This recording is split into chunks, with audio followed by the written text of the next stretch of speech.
Shalom, perkenalkan nama saya Intan Melinda Liu, kelas C semester 1, NIM 10202010111, mata kuliah profesi pendidikan.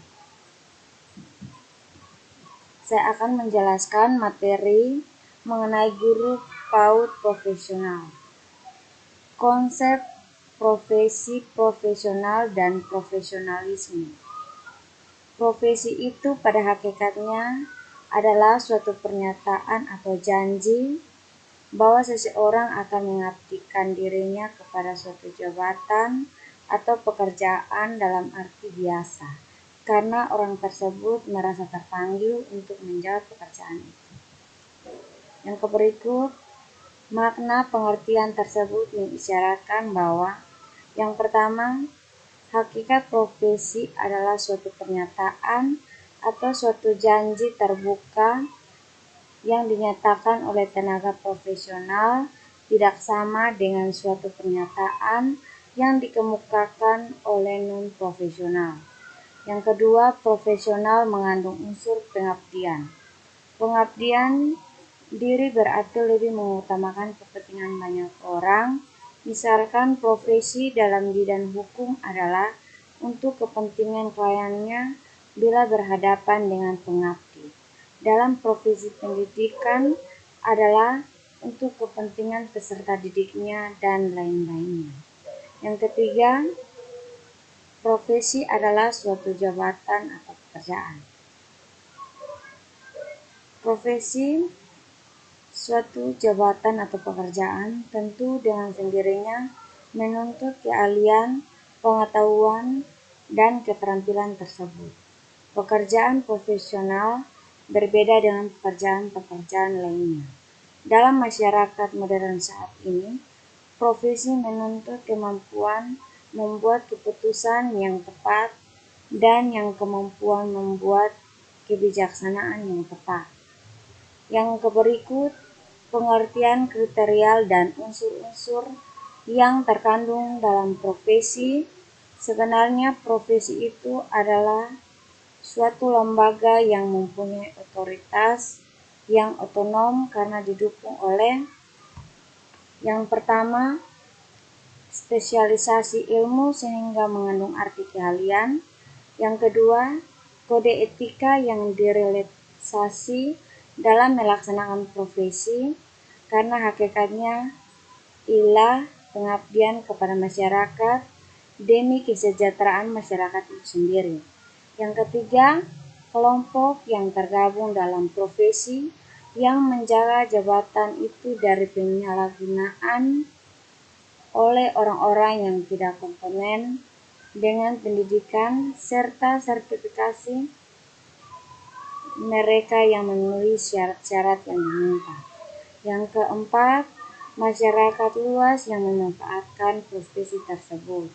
Yang kelima, pemerintah yang melindungi profesi dengan undang-undangnya. Yang berikut ciri-ciri profesi. Yang pertama, pekerjaan itu mempunyai signifikansi sosial karena diperlukan pengabdi kepada masyarakat. Yang kedua, profesi menuntut keterampilan tentu yang diperoleh melalui pendidikan dan latihan yang lama dan intensif serta dilakukan dalam lembaga tertentu yang secara sosial dapat dipertanggungjawabkan. Yang ketiga, profesi didukung oleh suatu disiplin ilmu. Yang keempat, ada kode etika yang menjadi pedoman perilaku anggotanya beserta sanksi yang jelas dan tegas terhadap pelanggaran kode etik. Yang kelima, sebagai konsekuensi dari layanan yang diberikan kepada masyarakat, maka anggota profesi secara perorangan ataupun kelompok memperoleh imbalan finansial.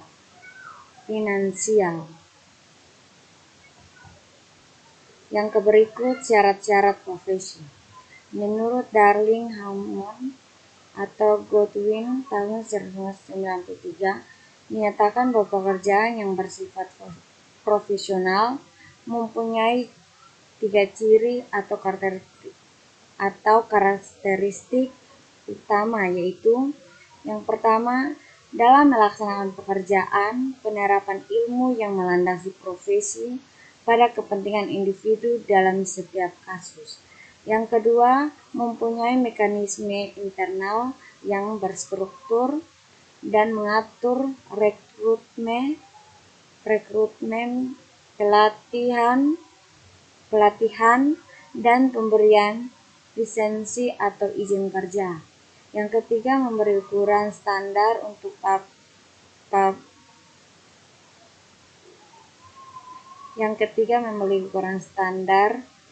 praktik yang etis dan memadai dalam mengembang tanggung jawab utama terhadap kebutuhan kliennya. Yang berikut, jabatan guru sebagai profesi.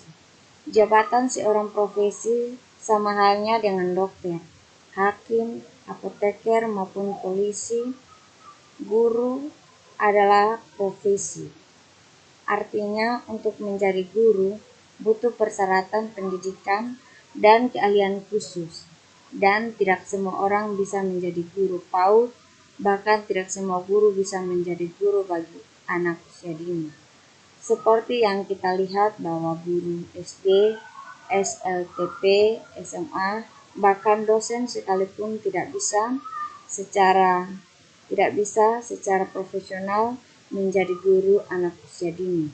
Mendidik anak usia dini membutuhkan pengetahuan, kemampuan atau skill, pengalaman praktik yang cukup, bakat hingga kepribadian yang menunjang.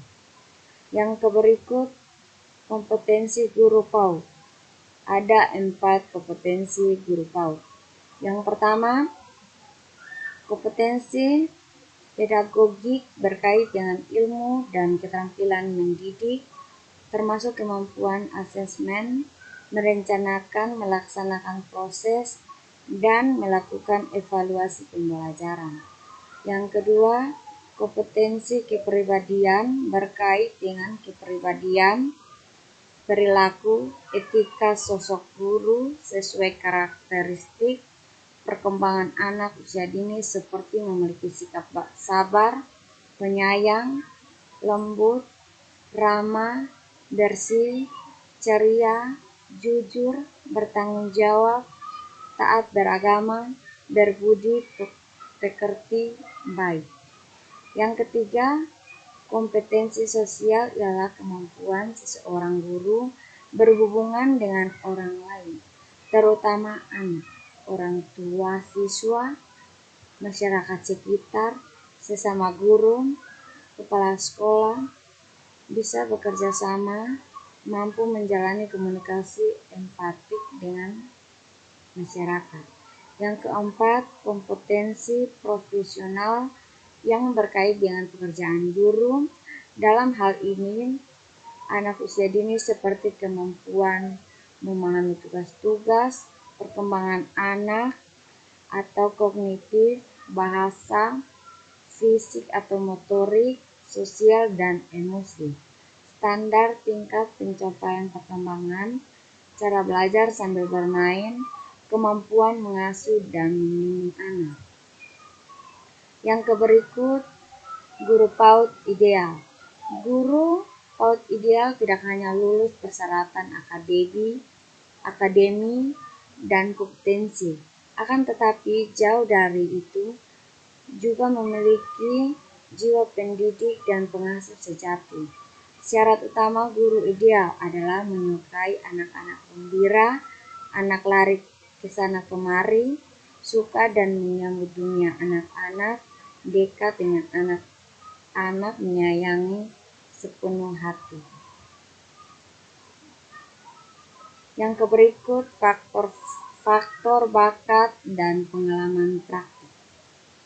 Pengalaman penulisan mempersiapkan calon guru TK atau PAUD di PGTK atau LP3S Yayasan Beribu sejak tahun 1989 atau selama hampir 30 tahun menemukan beberapa hal menarik. Yang pertama, bakat minat menjadi guru.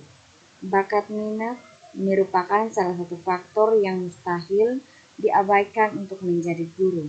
Guru terbakat dengan guru tanpa bakat terlihat jelas perbedaannya setelah beberapa tahun mengajar. Yang kedua, pengalaman lapangan. Pengalaman praktik lapangan bagi guru baru sebelum terjun menghadapi anak secara langsung merupakan kunci penting untuk memperoleh pengalaman cukup. Seorang calon guru minimal harus membutuhkan waktu latihan praktik mengajar lebih lama dan pembinaan langsung dari praktik senior. Yang berikut, pergeseran peran guru. Pergeseran utama dalam pendidikan terletak pada peran guru, yaitu pola relasi guru dengan lingkungan, terutama terhadap siswa, sesama guru, orang tua atau masyarakat, sekolah, teknologi, dan sebagainya. Terima kasih.